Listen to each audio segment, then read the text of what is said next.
Boa noite a todos e a todas. Hoje, o Lar de Carla tem um grande prazer de apresentar o nosso amigo Jefferson Vasques, de Taubaté, São Paulo. Ele é psicólogo, grande estudioso da doutrina espírita. Tem um canal no YouTube, como é Nos Passos de Jesus, quinzenalmente, às quintas-feiras, às 20 horas. Eu super indico o canal do Jefferson, muito bom. E hoje ele vai nos falar, né, aqui, o tema é Jesus e as tempestades interiores. Jefferson, seja bem-vindo ao lado de Carla, pela primeira vez, que não será a última, será a primeira, Ah, mas não será a última, e eu peço a espiritualidade maior, e Jesus, que a gente sabe que ele já prometeu, né? Quando duas ou mais pessoas estivessem reunidas em seu nome, ele estaria presente. Com essa certeza que Jesus está aqui, presente nessa live, que vai lhe instruir, né? Vai lhe intuir nesse momento, na sua fala, que você seja iluminado, né? E que a palavra está com você. obrigado, Ana. Muito boa noite, Ana, né? Muito obrigado, primeiramente, por ter aberto a porta do Lar de Carla. É um prazer enorme aqui estar junto a vocês que estão nos assistindo também. E que bom, né? Saber que é a primeira de muitas e não a primeira, a última, né? Que bom, minha irmã. E aqui juntos vamos construir breves reflexões. Minha irmã, só salientando, o meu canal no YouTube, eu vou lançar ele em dezembro agora, que em dezembro eu vou dar uma freada aqui. Tem as palestras ainda, mas eu vou conseguir respirar. Ele tá, o meu canal, eu vou lançar ele no YouTube. O que eu tenho é um programa quinzenal junto à Rádio Fraternidade, a TV7 e a Rede Amigo Espírita, que se intitula Nos Passos de Jesus, que depois vai ser jogado para o meu canal. Inclusive, quando eu passar no canal, você faz o favor de divulgar por aí, entendeu? Mas E convido aí você. atualmente é transmitido.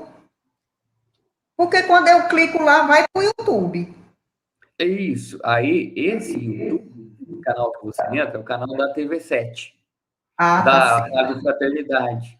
O meu canal, Jefferson Vasques, já está criado, só que eu vou deixar ele público no começo de dezembro. Certo.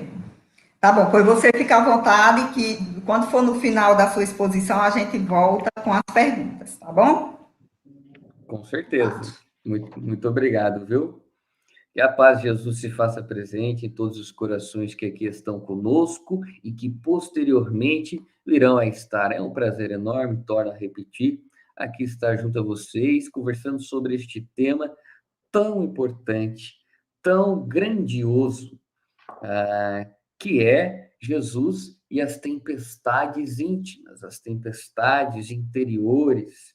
Todos nós que haveremos ou que estamos, que haveremos de passar ou que estamos neste momento passando por inúmeras tempestades, né?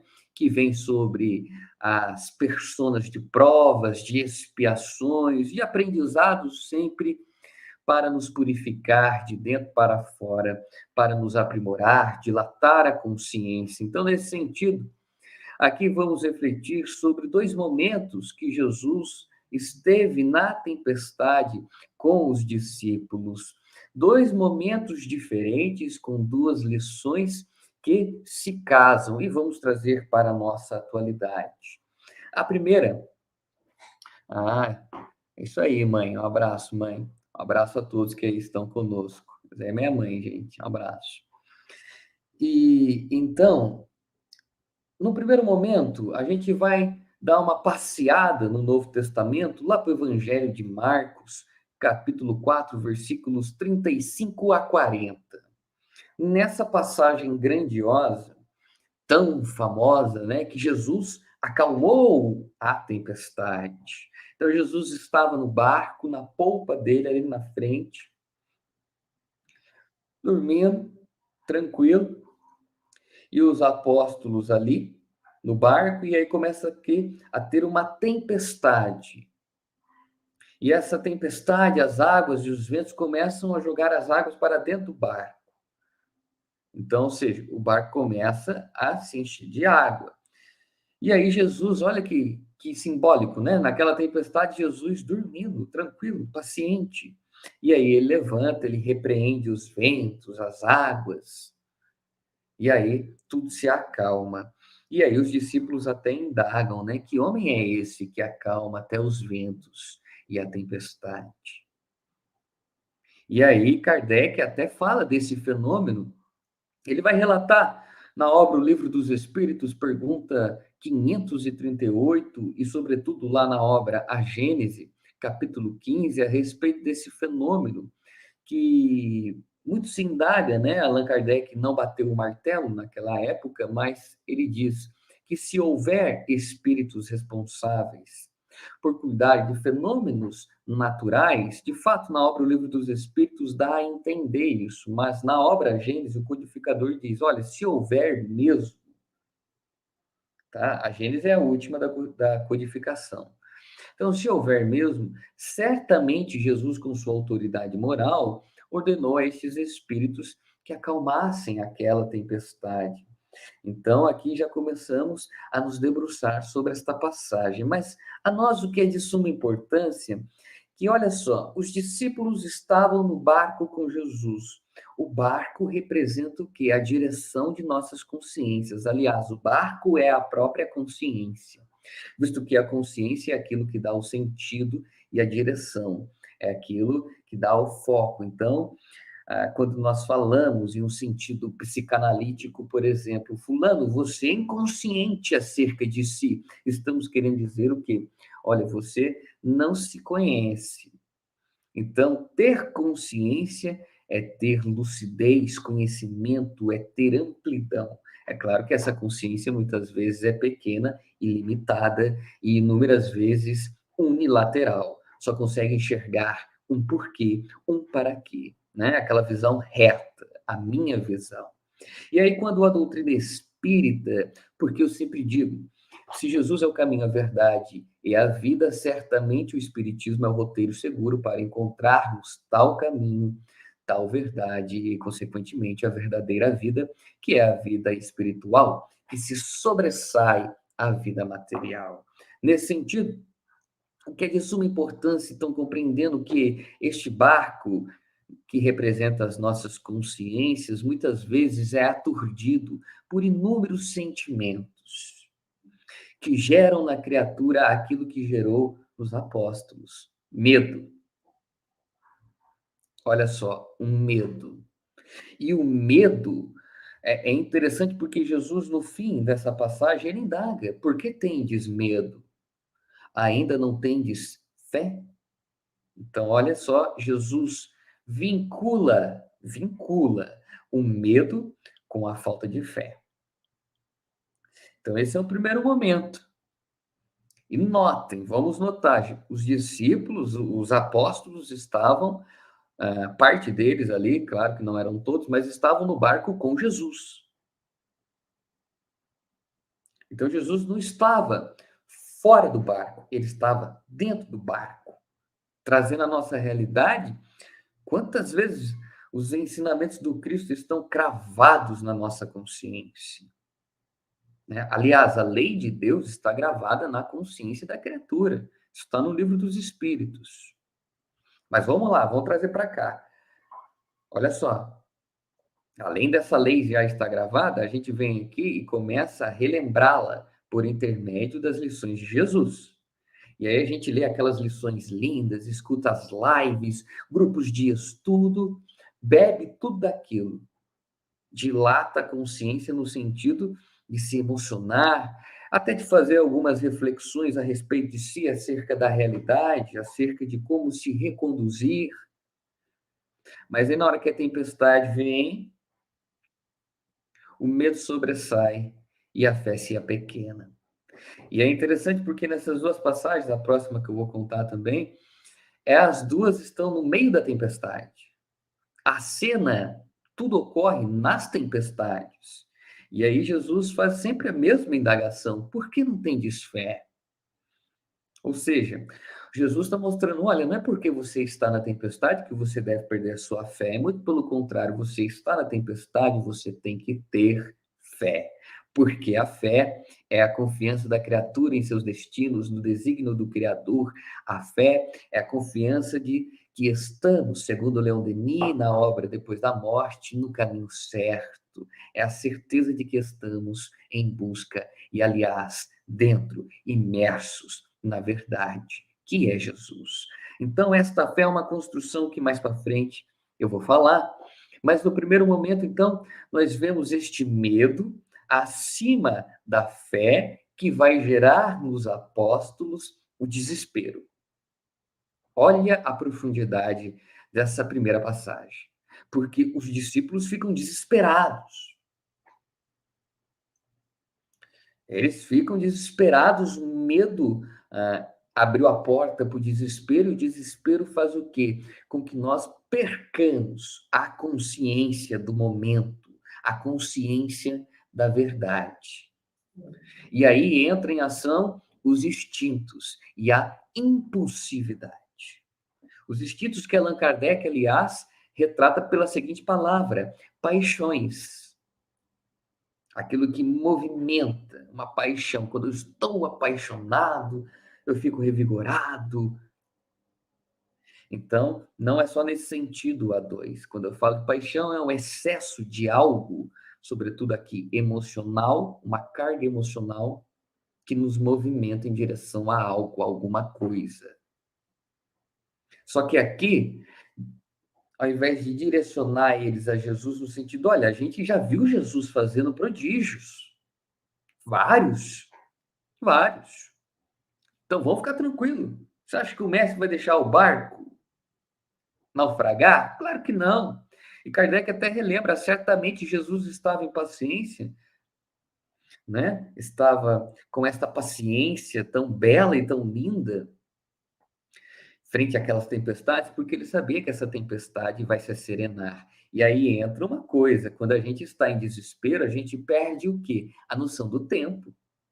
A tempestade se torna, ao invés de ser finita, se torna infinita. Ou seja, a gente sente a dor, as horas, os minutos, os segundos, como se fossem eternos. É só vocês pararem aí e pensarem, relembrarem de um momento que vocês estavam sofrendo, seja por a perda de um ente querido, seja por algo particular, seja por uma dor física, a dor parece que não passa. E quanto mais desesperados, aflitos ficamos, maior parece que a dor se torna.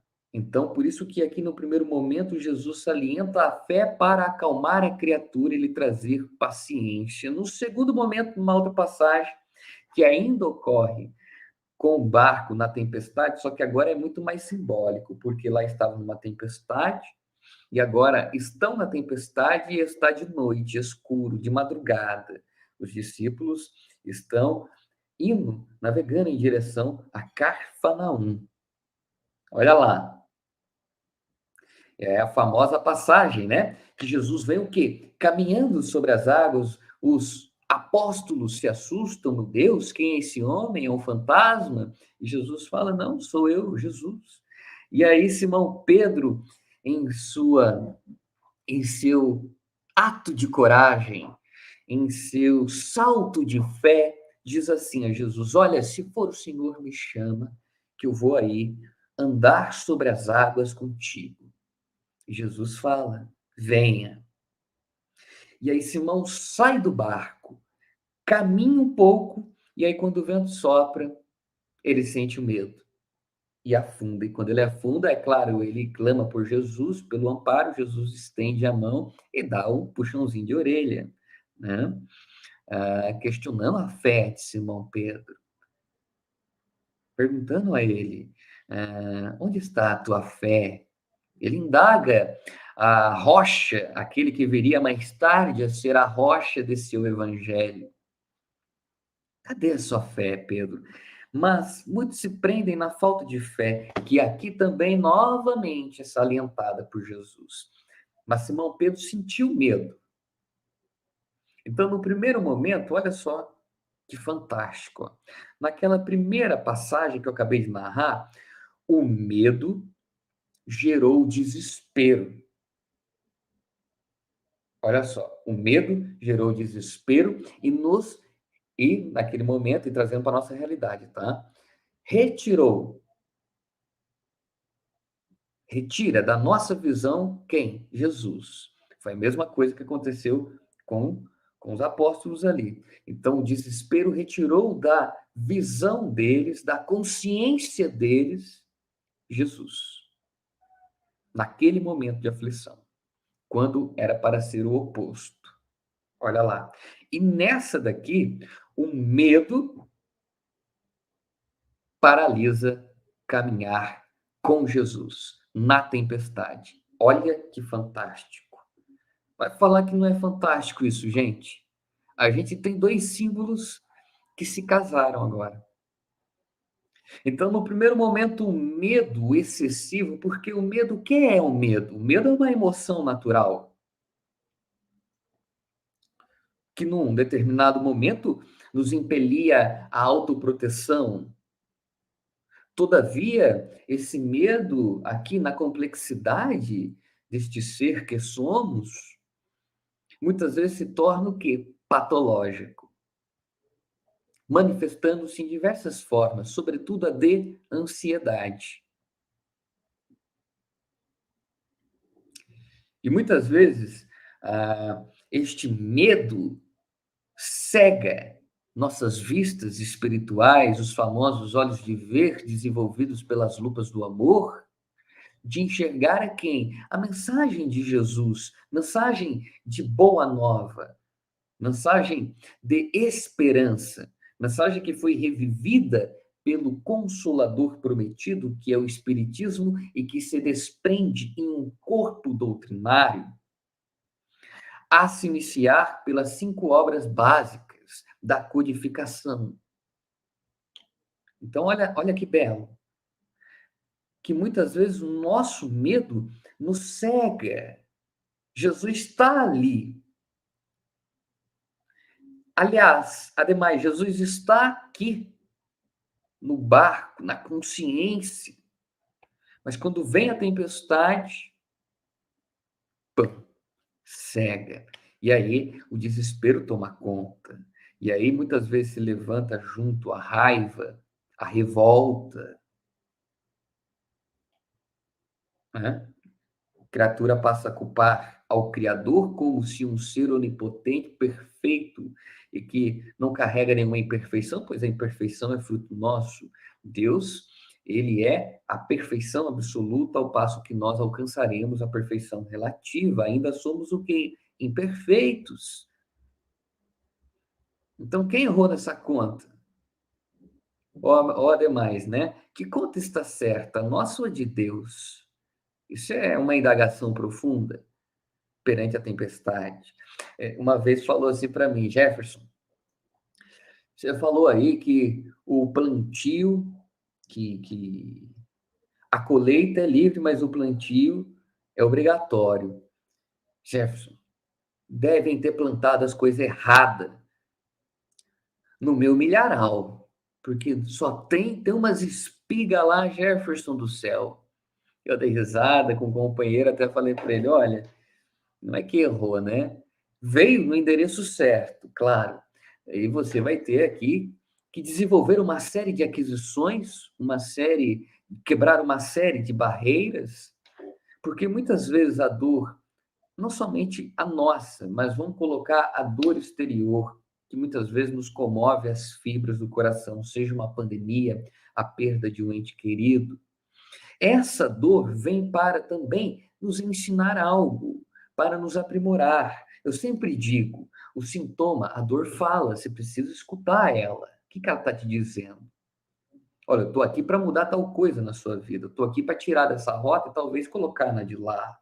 Eu estou aqui para abrir novos horizontes, novos patamares. Mas se estivermos com medo excessivo, medo de caminhar e até mesmo medo que retire Jesus da nossa visão, do nosso lado, do nosso íntimo, caminharemos o quê? A deriva do mundo. e aturdidos por estas tempestades que a todo momento chega. Não para torturar, castigar, porque nós, espíritas, não reencarnamos para sofrer. Claro que não. Nós reencarnamos para dissolver as causas que nos fazem sofrer. Então, aqui estamos para quê? Para ser felizes. Só para sofrer. Só que querer ser feliz sem passar pela tempestade é uma imaturidade, infantilidade psicológica. A ditadura da felicidade, não é? Tem que tirar uma selfie sorrindo. Sorria, por que você está triste? Você não pode ficar assim. Né? Essa repressão que fazem a tristeza, essa ditadura da felicidade que é imposta aos nossos espíritos e que muitas vezes queremos trazer e introjetar em nossas consciências, como se tivéssemos que ser felizes. Ora, perdi o emprego que eu adorava, é justo você chorar. Perdi aquele ser querido, é justo você viver o luto. É claro que essas lágrimas sejam, dia após dia, lágrimas de dor sejam transformadas em lágrimas de saudade, pouco a pouco. E é esse o trabalho que a doutrina espírita e esta fé racional vem fazendo.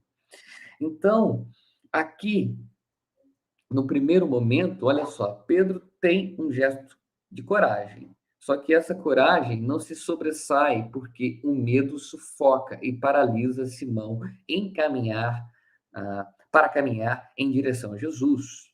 Então, nos passos que ele deu, ele caminhou sobre a água, mas ele afundou. Teve medo. E aí, numa obra fantástica que se intitula Jesus e Atualidade, Joana de Ângeles, junto à psicografia do grande médium Divaldo Pereira Franco, ela vem trazer essa oposição que Jesus vem mostrar nestas duas passagens muito simbólicas, esta oposição do medo e da coragem. Visto que nós vamos trabalhar na perspectiva de que a fé é o propulsor da coragem e de que o medo é o propulsor do desespero. No sentido de que a coragem nos leva a este enfrentamento das provas, das expiações, das adversidades inúmeras, e o desespero nos retira de tudo isso e nos coloca em uma zona de conforto que, a primeiro momento, ali nos coloca, nos retira daquela realidade para depois, mais tarde, adoecer o nosso espírito de dentro para fora. E quando eu digo adoecer, eu falo adoecer fisicamente, mas também, sobretudo, que é sempre um enfoque, eu sempre dou uma pitada, né, de profissão, psicologicamente, ansiedade, depressão e tantos outros transtornos que se levantam todos os dias, né, e que aí estão na atualidade.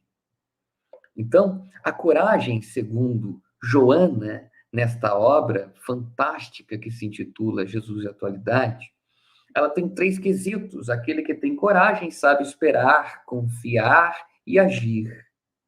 Olha lá, sabe esperar. Por quê? Porque ele compreende não o tempo dele, mas o tempo de Deus. E o tempo de Deus é diferente do nosso. O tempo de Deus nem sequer, como relembra Áureo, na obra Universo e Vida, não temos dimensão ainda deste tempo por completo. Esta grande obra publicada pela Federação Espírita Brasileira.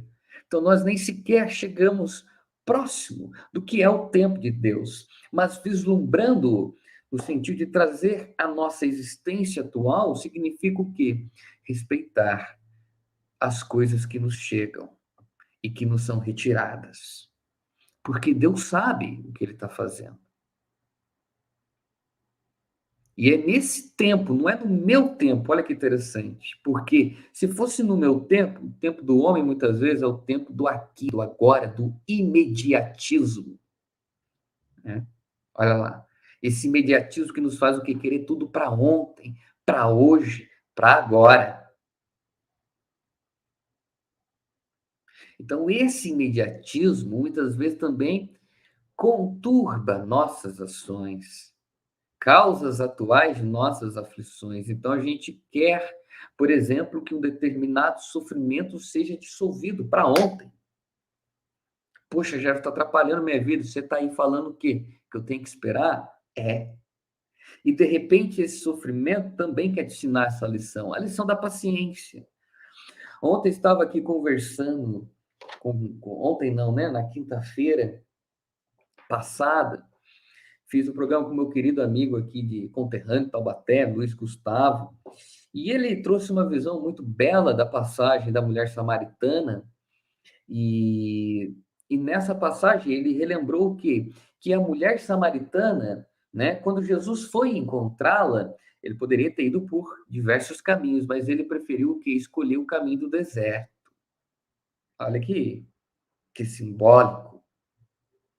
Ou seja, você passa pela escassez para chegar na famosa fonte da água viva, que consola, que cicatriza as feridas. E essa fonte da água viva nada mais é do que as pérolas do Evangelho, iluminadas pela doutrina espírita. Mas você tem que passar pela escassez para dar valor nesse ensinamento. É claro que não é claro que não é uma geralmente sempre se diz, né? Você tem que sofrer. Não necessariamente, tá? A gente não reencarna para sofrer, como eu disse, né? A gente sofre por previdência nossa. E para evoluir, não necessariamente precisamos somente encontrar a via da dor.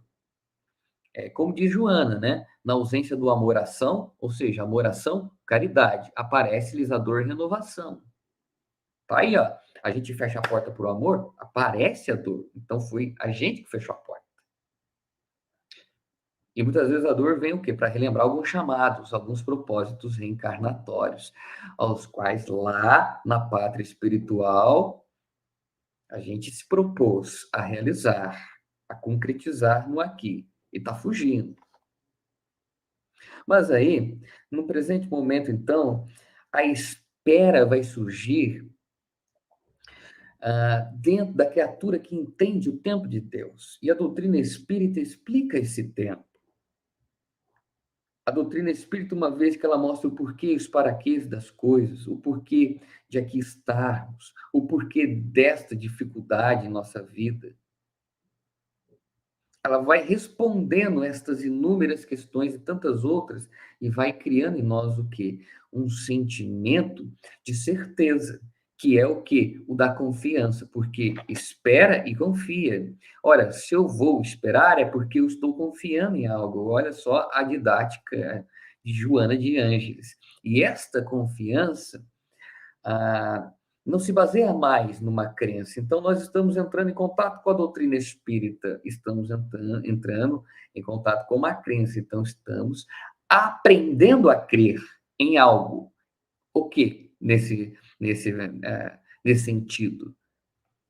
Este algo seria o quê? Os ensinamentos espíritas. Então, nós estamos construindo o edifício espírita de dentro para fora, esta crença. Mas só que confiar é ir além, é ter convicção.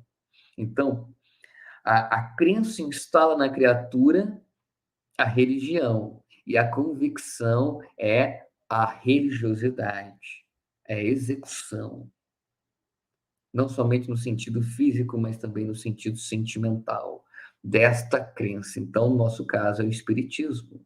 Então, primeiro, nós estamos ali aprendendo a crer por intermédio de estudos, leituras, palestras. Mas, mais tarde, nós seremos convocados a criar esta convicção, esta confiança, que muitas vezes é desenvolvida no meio das tempestades.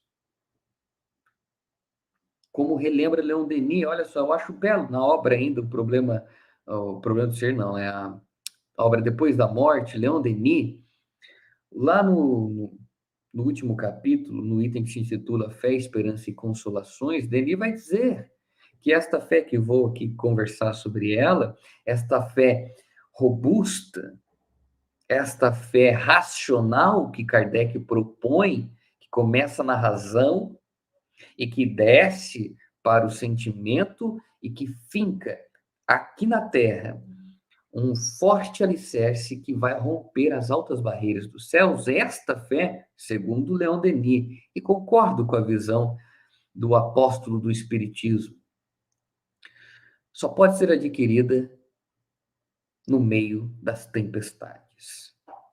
A gente pega os apóstolos, a todos aqueles que seguiram Jesus, eles foram testados de forma exuberante.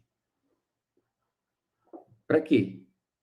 Para que eles saiam da crença e agora criem dentro de si a convicção, a confiança, a certeza, né? Ao ponto, como bem relembra o benfeitor Emmanuel na obra O Consolador, pergunta 354, ao ponto de dizer não mais eu creio, mas afirmar eu sei.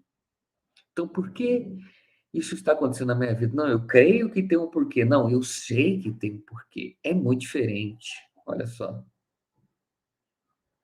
Então, esta fé, esta coragem, vai gerando em nós isto.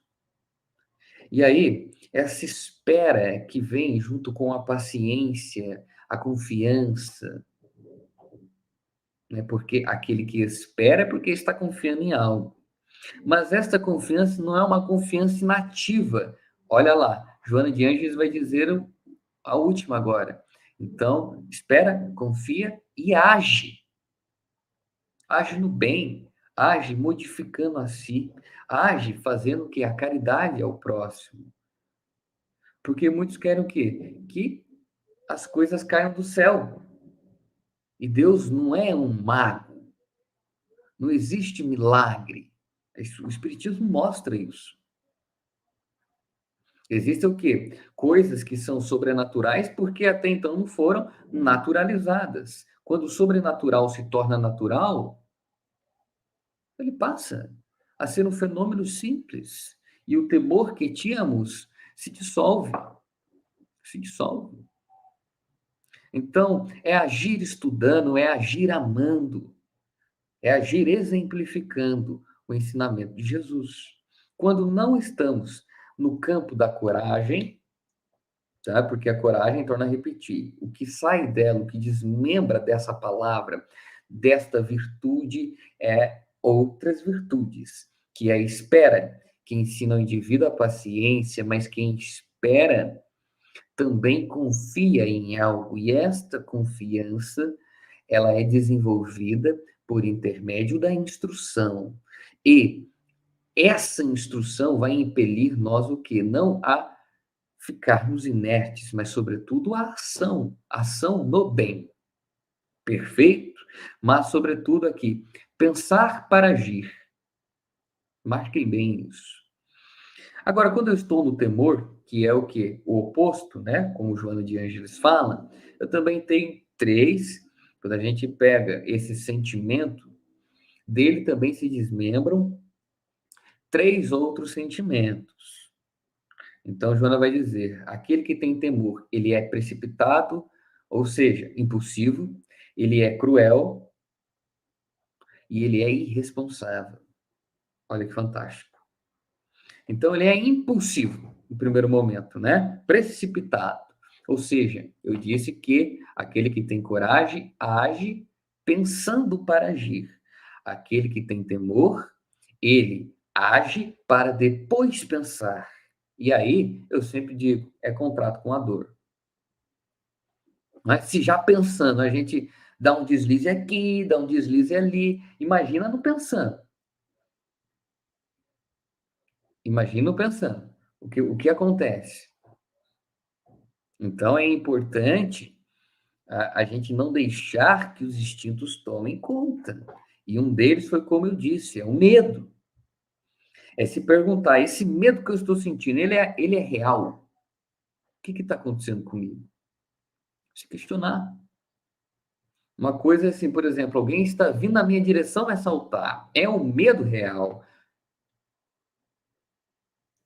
Agora, claro, não tem nada disso. Não, já está tudo aqui na minha cabeça. É claro que para você, para o indivíduo que está acontecendo aquilo, é real, que tanto o corpo solta uma série de neurotransmissores que vão gerar na armadura física o que? Ansiedade, preparar o corpo para correr, para fugir.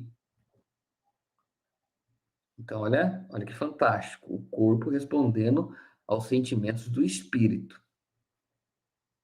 Olha que bela obra, né? Só pode ser digno que de Deus.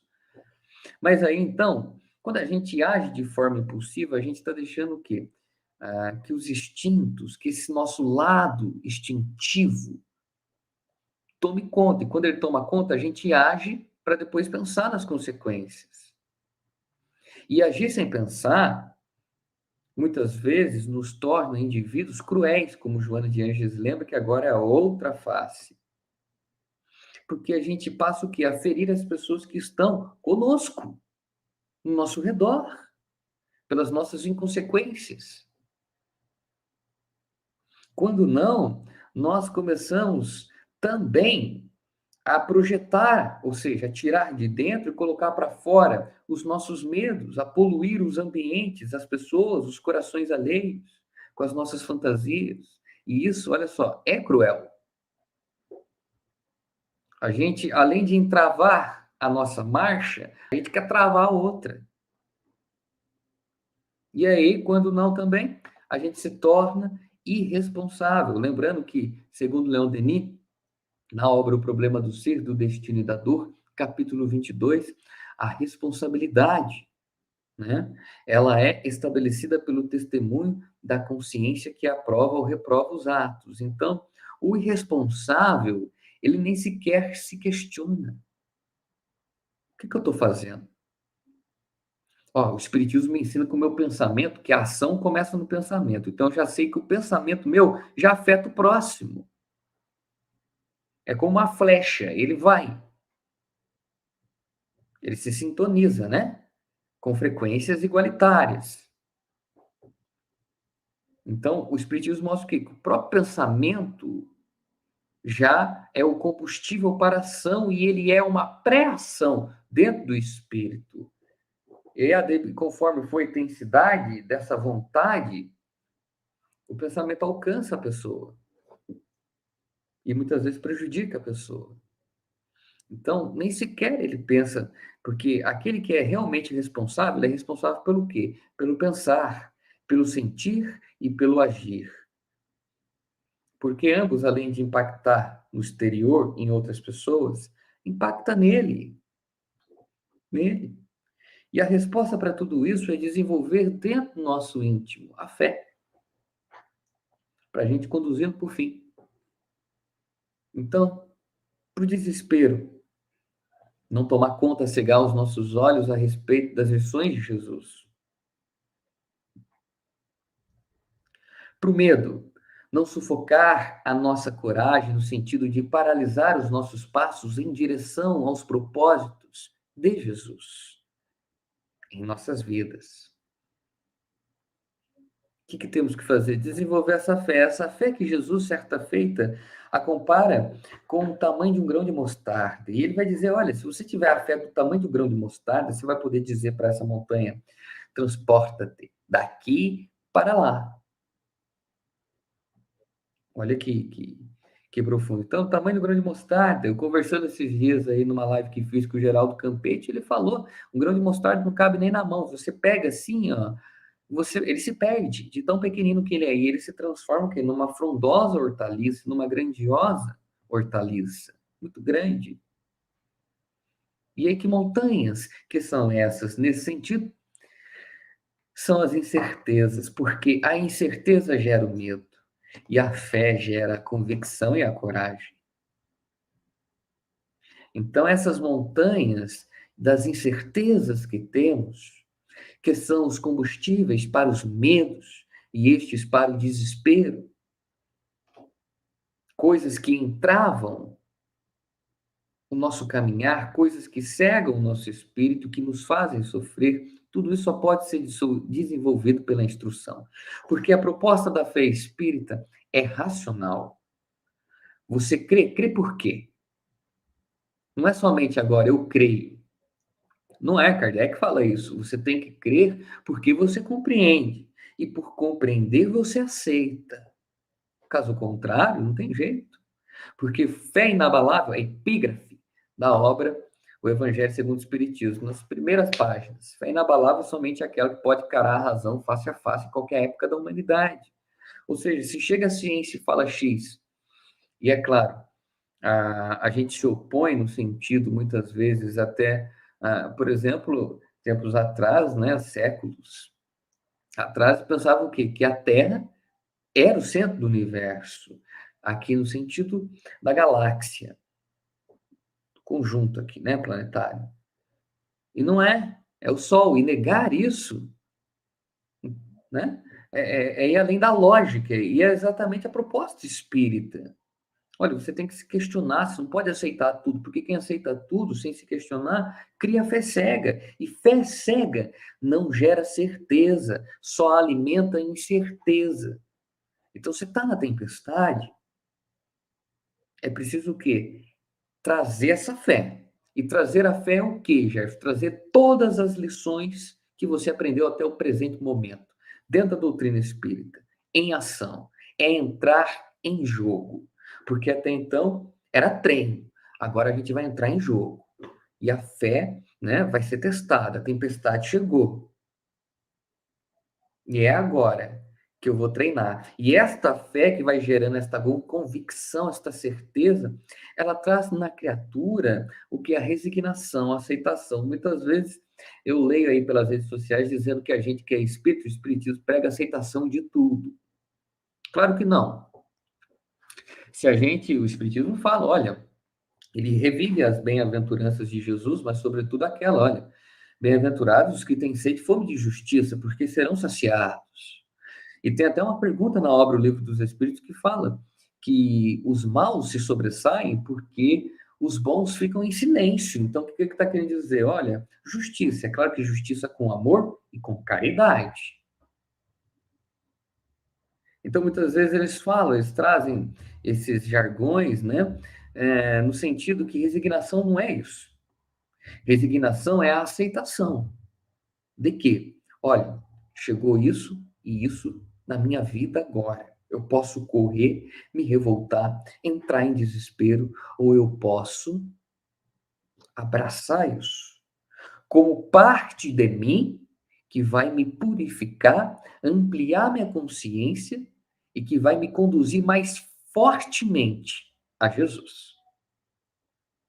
A escolha é nossa. O que a gente quer escolher? A gente quer escolher ter, então, esta fé irracional, esta fé cega, esta descrença, ou a gente quer ter a certeza que é oriunda desta fé robusta, que é a proposta da doutrina espírita.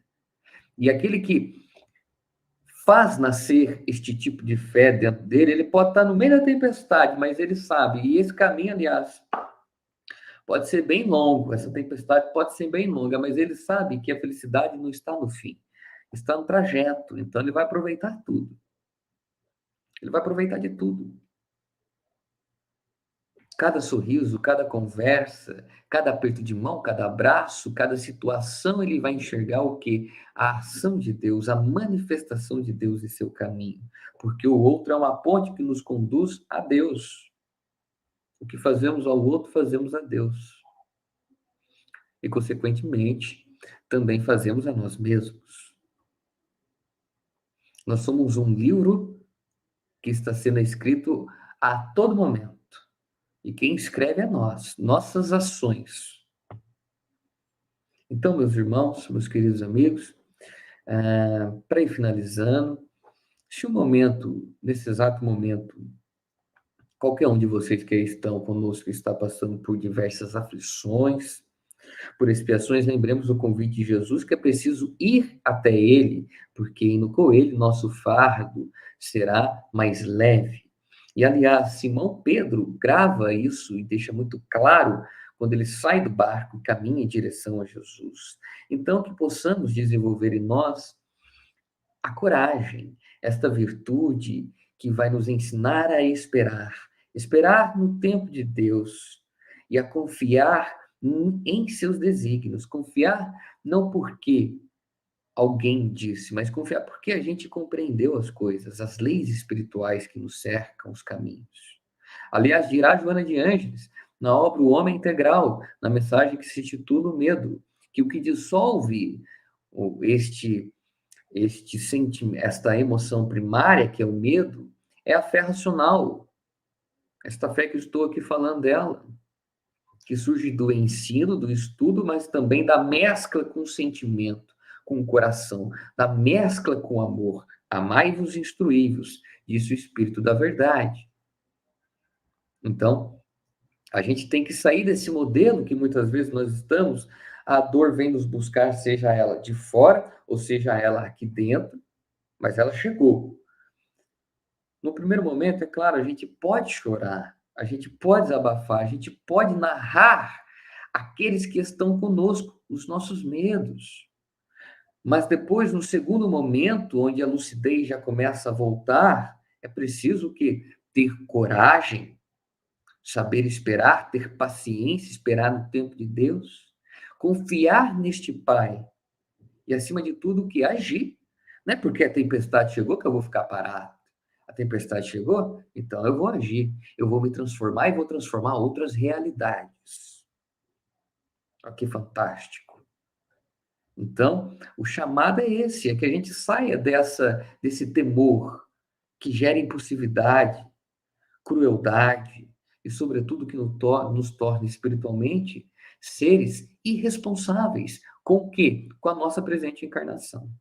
Então, que a paz de Jesus sempre se faça presente em nossos corações, meus irmãos, e que possamos sempre juntos com Jesus caminhar sobre as águas, que possamos entender que Jesus sempre está no barco do nosso ser, sempre está no barco da nossa consciência.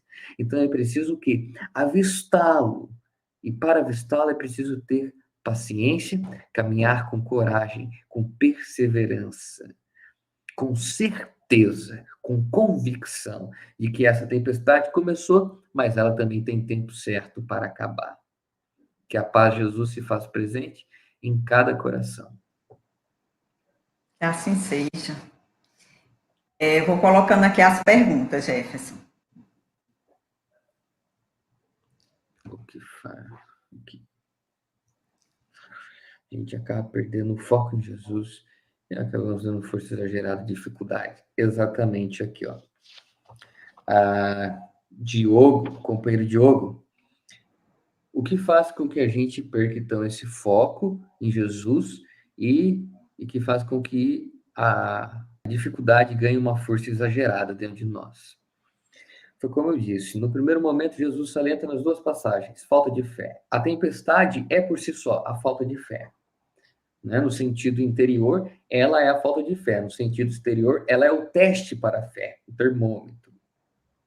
Então, o que faz? O que faz é quando a gente perde essa noção do tempo, quando a gente deixa que o temor se apodere de nós. O que é o temor? É o medo. Quando a gente deixa que o medo comece a imperar, aí cria pessimismo, cria amargor. O fulano tá amargurado, né? Vocês devem já ter escutado essa expressão. O fulano é amargo. Quer dizer o quê? Ele deixou que o pessimismo, que é fruto do medo, corroa ele. E aí essa dificuldade, que era pequenina para ser parte, se torna tudo. Por quê? Porque ele não tem fé. E é essa fé, Diogo, que é a racional, que é a proposta espírita. Porque ela vai ensinar que para tudo há um porquê e um para quê, ou para quês. Ou seja, vai dizer para mim que, por exemplo, aquela mãe que perde o filhinho, e aí ela começa a beber da doutrina espírita e entende o que? Nossa, meu filho não está morto, o que está morto é o corpo dele. Meu filho está vivo, porque Deus é Deus de vivos. Porque o que morre é o corpo. Então, olha lá. E aí, quando ela bebe disso, com consciência, com seriedade, e entende essa simples regra, vai dizer que aquela dor dela, que estava desse tamanho, diminuiu um pouquinho. Claro que diminuiu. E pouco a pouco o quê? Ela vai dissolvendo, mas lá no fundinho sempre vai estar aquela saudade. Mas o Espiritismo vai dizer também, ó, Caminha com fé, servindo, se renovando, se aprimorando, porque o dia do reencontro vai chegar. E chega. E é reencontro, ó, de braço, assim, ó, de abraço e abraço. Pode passar a próxima. Então, só salientando, é o medo e a falta de instrução, né? A instrução é o corpo, é a base da fé. Fé sem instrução é cega. Depressão. Como se sabe, tem interferência espiritual? Tem, claro que tem. Aliás, não só depressão, né? Inúmeros transtornos, inclusive de ansiedade, né? Inúmeros têm uma causa espiritual e muitas vezes essa causa ela é um fator de um processo obsessivo. É o querido Samuel que está fazendo a pergunta, não é? Samuel, isso mesmo. Tem. E aí, qual que é a sacada da doutrina espírita? O Samuel, a de ser espírita, na verdade, é o quê? Porque a gente sabe que, olha, eu estou, por exemplo, no processo depressivo, então você tem que cuidar da mente, vai para o psicólogo, e se tiver que tomar, tome também remédios controlados, vá no psiquiatra, procure uma ajuda, não há um problema, mas também cuide da parte espiritual. Ou seja, vá no centro espírita, frequente o centro espírita, trabalhe no centro espírita, tome o passe. Se você trabalhar numa reunião mediúnica, continue prosseguindo. Por quê? Porque muitas vezes vai ter que ser feito um processos desobsessivos. Obsessores de vidas passadas, que nada mais são do que irmãos que foram lesados por nós, muitas vezes, não em todas, muitas, porque muitas vezes eles são enviados por outras pessoas, como relembra Dona Ivone em sua obra Devassando Invisível. Então, a gente vai ter que se limpar. Por isso que eu disse, o sintoma é o caminho para a cura, e é a cura integral, quando você se é espírita, porque você vai trabalhar não só aqui, ó, a psique, o psicológico, você vai trabalhar também o espírito, mudando condutas, reforma moral. Isso. Próxima. Dizer que sabotaram nossa plantação, você acha que seria um reflexo da teoria da culpa que a gente é ensinada durante nossa vida? Olha, essa teoria da culpa, que pelo visto eu entendo que a culpa é sempre do outro, né? Que nos coloca sempre numa posição vitimista, numa posição muito cômoda. Essa teoria, companheira Tayane, que muitas vezes nos é ensinada desde os primórdios, e aliás é reforçada socialmente, muitas vezes, reforça em nós o quê? Um comodismo moral, mas sobretudo o quê? Um fracasso reencarnatório. Porque o indivíduo que tem coragem e que tem fé, ele age o quê? Em prol de si, ele age em prol da sua melhora. E dizer, exatamente, minha irmã, dizer que a culpa, que sabotaram a minha plantação, é dizer o quê? Eu estou terceirizando a culpa não é minha. E todas as vezes que eu saio desse movimento, eu saio do jogo. Mas tem uma coisa em psicanálise, um momento, né, que o Freud, pai da psicanálise, criador deste corpo teórico fantástico, tem uma pergunta que ele sempre fazia aos seus pacientes e que aqui nós vamos trazer aqui para reflexão.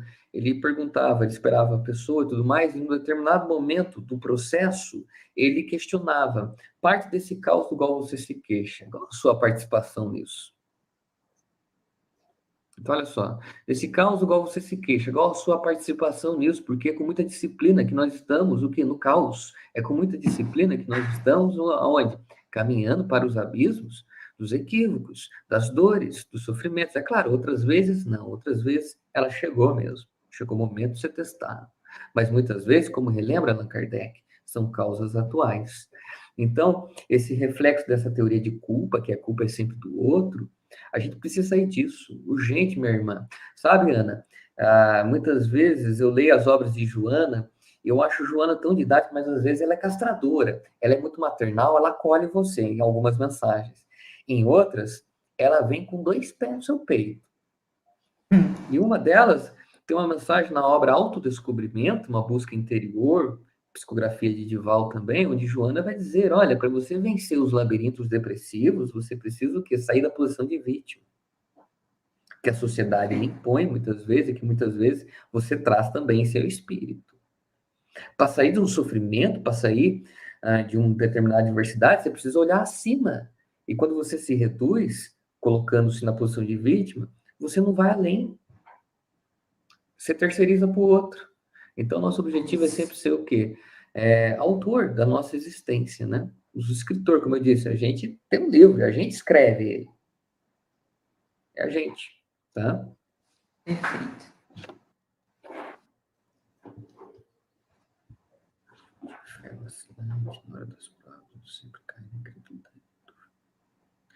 Companheiro Diogo, uma coisa interessante é porque esse teste a gente vai errar.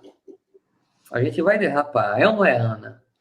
A gente vai em algum momento duvidar no sentido ou até mesmo esquecer. Só que nesse momento, vamos supor que você recebe uma situação que fala a respeito de uma prova que você vai passar física, no corpo agora, uma dor física, uma doença. No primeiro momento, é claro, você vai ficar triste, vai poder chorar, ficar com medo. Nesse primeiro momento não há problema. Isso é saudável. É a aceitação, a validação. Mas o problema é persistir nisso. Então, sempre, meu irmão, que você puder, eu estou incrédulo, eu recomendo a você, vá no cantinho da sua casa, abra o Evangelho segundo o Espiritismo. Vai cair uma mensagem para você, no sentido ali para te revigorar, para te relembrar de alguma coisa. Faça uma prece, põe um copinho de água e abra o Evangelho, né? Se a dificuldade está tão grande. E ali lê. E ali vai relembrando. Mas é sempre preciso, só para finalizar aqui a resposta. Diogo, meu irmão, é sempre preciso viver as lições que aprendemos, para que elas se transformem o quê? Em hábitos, ou seja, virem um automatismo. Então, o que é um vício? Um vício é um hábito equivocado. O que é uma virtude? É um hábito benéfico. Então, para a gente desenvolver essa fé tem que estar aqui em trabalho. Em trabalho. Apóstolo Tiago, fé sem obras é morta. Ele disse isso, ele professou essa verdade, porque a gente tem que estar, então, sempre trabalhando. Mas não é trabalhando só no sentido de ler, de entender, de refletir, mas é no sentido de viver. Viver a fé com caridade. Então, meu irmão, cada passo que você se entrega em trabalho de caridade, em prol a si, se melhorando, e também ao outro, essa fé fica fincada em você. E vai ficando automática com o passar do tempo. Agora você diz o quê? Chegou a tempestade, pode vir. É com o tempo. Jefferson, você é 100% assim? Vou dizer uns 80. Tive que ter muita dor. Mas às vezes eu tenho uma esposa, eu tenho minha mãe, eu tenho meu pai, que me dão o quê? Um puxão de orelha. Tem a própria espiritualidade, os amigos benfeitores que me acompanham, que me relembram de algumas coisas. E aí, eu caio em mim. Mas é isso, irmão, uma construção, meu irmão. Está no caminho.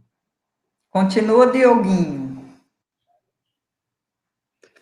Eu sinto que na minha vida os sonhos e as coisas que quero fazer são como fogo de palha. Como mudar isso? Como manter esse fogo aceso e cada vez mais forte? Meu irmão, é como eu disse, você precisa ter um propósito maior.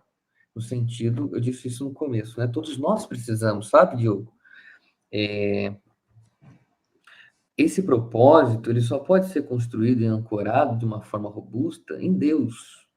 Então, o objetivo, você falou fogo de palha, mas o que é esse fogo de palha? O que você está querendo? Entende? Se questione. Não precisa escrever, se questiona. Se questione, irmão. Então, o que eu estou querendo, porque é tão passageiro? Será o que eu estou querendo é realmente necessário para o meu crescimento espiritual? Muitas vezes a pessoa quer ser o quê? Médium, mas às vezes ela não veio com essa característica. Ela veio para outros setores dentro da doutrina espírita, quer ser palestrante, mas ela não veio com essa característica, por mais que a oratória seja uma uma arte a ser desenvolvida por todos, mas às vezes ela não veio para isso. Então, esse fogo de palha pode ser também o quê? Pelo equívoco do foco. Aonde você está focando, meu irmão? Em que caminho? Se questione as suas necessidades espirituais e para as minhas necessidades espirituais, onde devo focar? E aí, a gente vai mantendo aceso como? Torna a repetir, Diogo. Praticando, praticando, com foco, com perseverança, porque essa coragem, essa espera, foi como eu disse, essa fé que a gente trabalhou aqui hoje nessa noite, ela vai criar na gente inúmeras coisas, inúmeros sentimentos.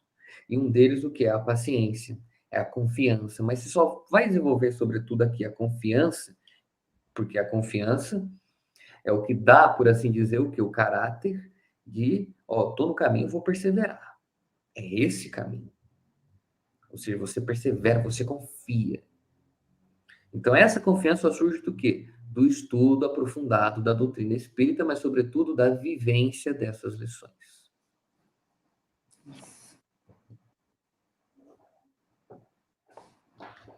Então, nada na vida é por acaso, tudo tem um propósito. Quando nascemos, já trazemos uma missão. Olha, meu irmão, minha irmã, né, irmã Edna,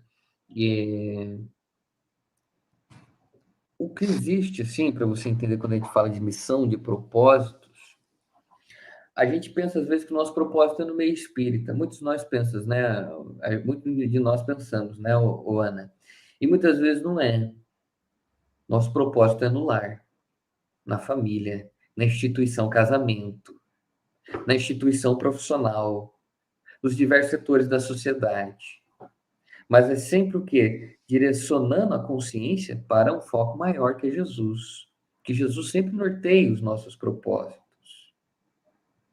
E tudo tem um porquê, um para quê. Porque quando eu digo que o acaso existe, ou que tudo está... É claro que aqui eu quero abrir um parêntese. O Jefferson, ele estava predestinado a ser palestrante nessa vida. Não tinha outro caminho para ele. Mentira.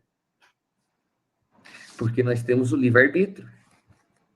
E é exatamente o mau uso desse livre-arbítrio que vai gerando em nós o quê? Um desregramento, desvios. Então não existe fatalidade, irmã Edna, no sentido, porque isso cai no sentido kármico. E o karma não é uma lei espírita. O espiritismo trabalha com lei o quê? De causa e efeito. O bem que fazemos atenua o mal que fizemos. A caridade cobre a multidão dos pecados, como relembra Simão Pedro em sua epístola. E o karma trabalha o quê? Com a ideia de fatalidade. Você está fatalmente destinado a isto, a aquilo.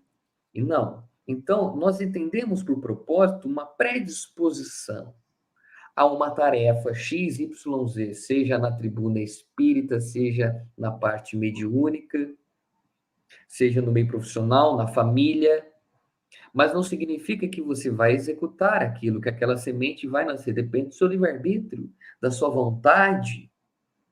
Então, é por isso que existe, por exemplo, o fulano, olha lá, muito simples. O fulano tinha que reencarnar com a fulana e casar com ela aí, né? Se encontrar em determinado momento, casar e ficar ao longo dessa encarnação. Quem disse? Não é? Não existe a lei humana que se chama divórcio? Kardec fala sobre isso, que vem separar, consumar o que já estava de fato separado. E era, de repente, para aqueles espíritos o quê? Permanecerem juntos até o fim da caminhada, com toda certeza. Mas não conseguiram. Então, nós temos predisposições que nos direcionam a um propósito. Agora, o que vai dizer se a gente vai seguir ou não, aí é com a gente. Tá, irmã? Aliás, quero salientar aqui. Na Revista Espírita, não me relembro o ano, tá? Eles vão dizer que, posso até depois pesquisar e mandar para vocês, que o que é infalível em termos espirituais, que vai cumprir a missão, são os Cristos. Agora, os outros espíritos que estão em evolução, eles podem o quê? Vacilar na missão. E, aliás, Kardec questiona o espírito da verdade. Olha, E se eu não quiser, por exemplo, né, essa missão, esse caminho, e ele vai dizer a Allan Kardec, olha, você acha que Deus repousa seus desígnios sobre uma única cabeça? O que ele está dizendo ao codificador? Olha, tem outros. Ele ia respeitar o livre-arbítrio do codificador. Então, olha que belo, ele está querendo dizer, olha, você veio com uma missão. Você vai executar a missão? Não sei. Quantos médiuns vêm aí para trazer obras magníficas e belas, se desviam por outros caminhos? Vêm aí para fazer obras no campo da cura e vão por quê? Por labirintos sombrios. A gente está vendo, a gente viu um aí na atualidade, na mídia, que não era espírita. Então, a gente vai entendendo, olha lá, desvios reencarnatórios, desvios dos propósitos. Isso. Tá bom? Porque não há fatalidade. É, E você, Ana, você tem alguma pergunta? tenho sim. Que analogia podemos fazer do tema com os infortúnios ocultos? Como é que é, minha irmã? Que analogia podemos fazer desse tema, né? Jesus e as tempestades interiores, com os infortúnios ocultos? Esse capítulo está no Evangelho. Isso. Eu estou sem meu Evangelho aqui. Caramba, irmã, estou sem meu Evangelho aqui. Você tá com essa passagem aí? Você tem essa passagem aí? Não. Você é um evangelho. Mas vamos fazer outras. Vamos passar para outras. Não? Você quer que eu responda? Porque assim, eu não ia responder precisamente que eu gosto de estar com o Evangelho na mão. E curiosamente hoje ele não está aqui. Mas se puder pular, depois eu respondo. Pronto. Tá certo. Vamos. Como podemos agir de forma a representar Jesus nessas dificuldades, né, que chegam ao nosso conhecimento? Como podemos agir? Importante, ó. De forma a representar Jesus. Então, agora não é nós que estamos caminhando. Então, é o sentido que nós iremos estender a mão. E nesse momento de pandemia, nesse momento em que aqui fomos colocados em uma expiação coletiva, todos nós, mais do que tudo, né? Precisamos estender as mãos uns para os outros. Então, a exemplo de Jesus, a gente está aqui para servir, não para ser servido. A gente veio para aqueles que estão enfermos, não para os sãos. Então, querer amar aqueles que nos amam, querer ir ajudar aqueles que estão com saúde, não é o propósito. O propósito é ajudar aqueles que estão na necessidade, e seja nos diversos ambientes, até mesmo à margem da sociedade, morando nas ruas. Então, representar Jesus é caminhar com amor e com caridade. É ser uma carta viva do Evangelho de Jesus, né? Ele é o nosso modelo e guia. Pergunta 625, Livro dos Espíritos. Isso mesmo. Dá o exemplo, né? Com ações. Exatamente, minha irmã. O exemplo, porque muitas vezes um exemplo, aquele velho ditado, vale mais que 1000 palavras. E 1000 palavras, muitas vezes, nem sequer representam uma ação. Tem isso. É verdade. Então, exemplificar, por que Jesus transformou o mundo? Não foi somente porque ele falou do amor, mas foi porque ele foi e é o amor personificado. João Evangelista lembra, ele é o Verbo encarnado. É o Verbo encarnado. Então, minha irmã, é isso. E você tem alguma outra pergunta aí? Vocês têm? Não. Agora, findou, né? Foi muito esclarecedora, né? Sua live. Gratidão demais. O Lar de Carla agradece mais uma vez a você. Teremos outros convites. Pode esperar, viu? Não vai fugir da gente. Vai ser uma honra, irmã. Vai ser uma honra. Fiquei devendo resposta a essa pergunta aí que eu sempre falo, né? Se for para responder de forma precisa, eu não respondo, né? Melhor. Mas que não me vem à cabeça agora esse trecho do Evangelho. Né? O que especificamente ele trata. Se eu for pelo nome, né? Muitas vezes a gente vai pelo nome e não é. Então, eu não trabalho assim, mas se precisar da resposta, eu mando digitado. Tá bom, tá ótimo. Foi muito bom, muito esclareceu demais, viu? Gratidão. Agora eu faço suas considerações. Aqui, ó, minha irmã está dizendo excelente, excelente, parabéns ao palestrante. Dioguinho também Obrigado. agradece. Gratidão, amigo, muito bom. Obrigado a todos que estão nos assistindo. Que a paz de Jesus se faça presente em cada coração. E que a gente saia, muitas vezes, desse barco do comodismo, desse barco do vitimismo, desse barco do medo que nos sufoca, do desespero, para caminhar nas águas turbulentas com Jesus. E, aliás, para apaziguar estas tempestades com Jesus. Então, o nosso chamado é sempre desenvolver essa fé racional e que possamos sempre juntos, uns com os outros, desenvolver isso. E eu quero agradecer a todos que aqui estão, que posteriormente virão a estar. O meu forte abraço, abraço apertado. A gente aprendeu muito juntos hoje aqui. E Carla não, Ana, a Carlinha deve estar muito feliz onde está, com toda certeza, né? Em ver esse trabalho de sua família, sobretudo, aí na sua figura também. Esse trabalho abnegado em prol ao próximo, iluminando vários corações por onde passe, por onde haverá de passar ainda. Que Jesus e os amigos espirituais lhe amparem nessa missão aí, nesse propósito ao qual você se entregou. Gratidão, que assim seja. Gratidão também aqui. Dona Elaine, é sua mãe, é? Dona Elaine Vasques é minha mãe. Seja É minha bem-vinda, mãe. dona Elaine. Gratidão por a senhora estar participando, nos prestigiando. Seu filho é Sim. competente, muito Ela estudioso. tá... Eu gosto das lives dele demais. que bom. Ela deve estar lá sorrindo, lá. Zé é minha tia. Parabéns pelo filho, parabéns pelo sobrinho. Que Tchau, é isso daí. gratidão, Gratidão é toda minha. beijos. Tchau, tchau, viu? Um abraço a todos. Boa noite a todos.